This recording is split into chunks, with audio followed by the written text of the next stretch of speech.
Normandie Emballage est une société donc créée en 1977 et nous sommes spécialisés dans le négoce en emballage auprès d'industriels, PME, PMI, artisans, collectivités et commerçants sur la région Normandie et Pays de Loire.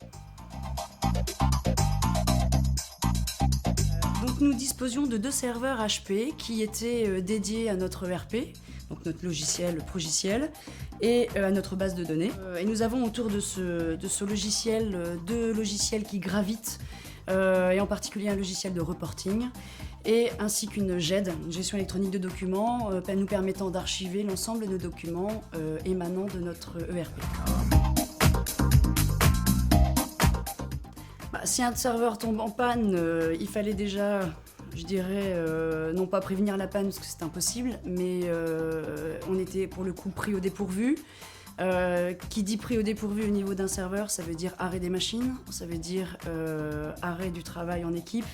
Donc évidemment, il y a une perte financière lourde au niveau de notre activité.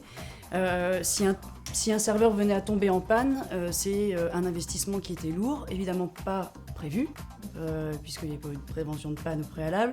Donc ça veut dire tout de suite mettre en place un investissement, trouver des fonds ou piocher dans notre trésorerie.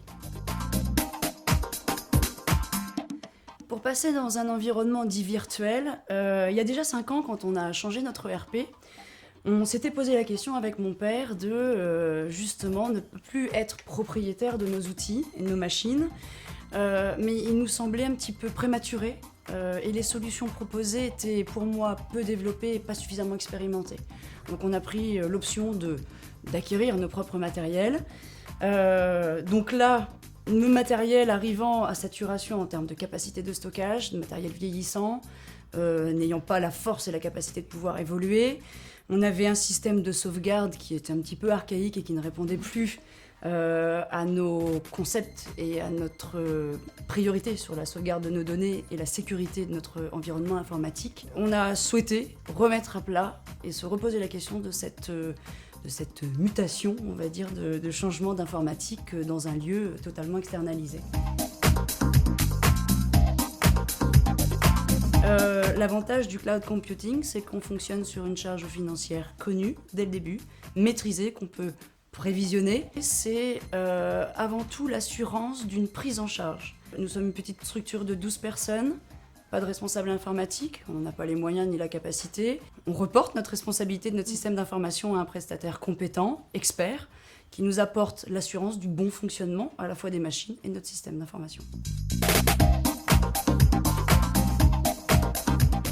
On a choisi le prestataire Alticap pour plusieurs principes et plusieurs raisons. Ils ont su être à l'écoute de notre besoin. Ils nous ont présenté une offre très claire, compréhensible, avec en plus un projet qui nous paraissait rassurant dans le sens où ils nous ont mis en place tout un rétro-planning très maîtrisé, en y allant par étapes successives, et ça en plus sans engendrer aucun frais, puisque Alticap a pris le parti de justement d'accompagner son client jusqu'à la phase finale, c'est-à-dire la migration complète de l'informatique avant toute prestation facturée. Je crois aujourd'hui qu'il faut se concentrer sur notre métier. Les affaires sont relativement difficiles, on évolue dans un contexte que l'on ne maîtrise pas. Il est important donc de se concentrer sur notre business, sur nos équipes.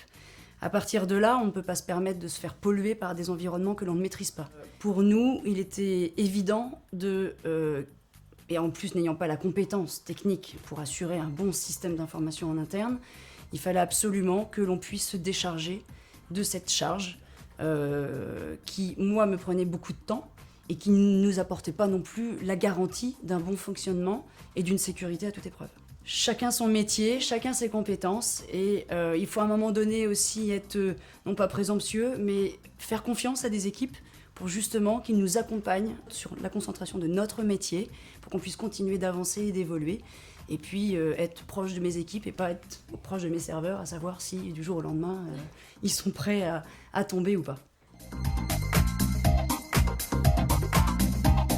Pour passer vers le cloud computing, c'est comme tout projet, hein, ça nécessite une bonne maîtrise du sujet, ce que l'on veut en faire, dans quelle perspective on s'engage, c'est-à-dire avoir au moins une notion de la vision à moyen et long terme de sa structure, de bien définir son besoin et son environnement pour que ce soit le plus compréhensible pour le prestataire. Ça passe également par un accompagnement des équipes, puisque ça demande quand même un changement en termes d'utilisation, une préparation en interne et donc une préparation des équipes techniques pour qu'il y ait une cohérence au moment de la mise en place du projet.